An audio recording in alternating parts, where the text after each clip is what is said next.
Başkana da verin.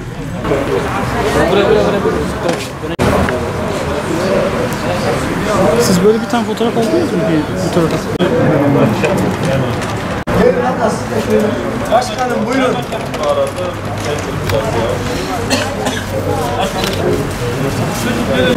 Canımsın. Böyle aralara. Aralara mı?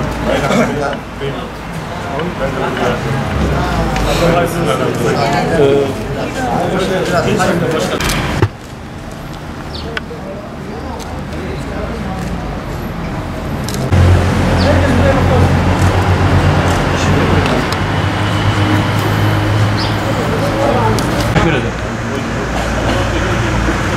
Takdim ederken de ilki karar var.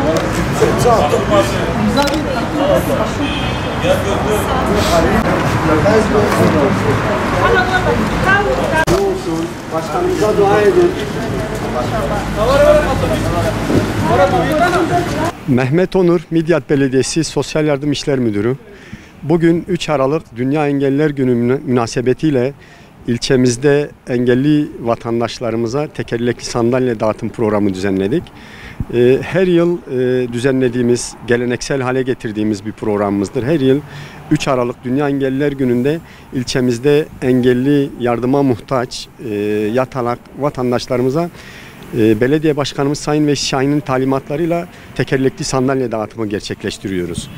Bu da engelli vatandaşlarımızın hayatlarını bir nebze kolaylaştırmak, hem kendilerinin hem ailelerinin hayatlarını bir nebze kolaylaştırmak amacıyla düzenliyoruz bunu. Tabii bizim sadece 3 Aralık Dünya Engelliler Günü değil, biz yılın 365 günü belediye başkanımız Sayın Veysi Şahin ile birlikte bu engelli kardeşlerimizin, abilerimizin yanında oluyoruz her zaman. Bütün ihtiyaçlarını karşılamaya çalışıyoruz. Bu yıl 2022 yılı itibariyle 60 tane tekerlekli, bunlarla birlikte 60 tane tekerlekli sandalye dağıtımımız oldu.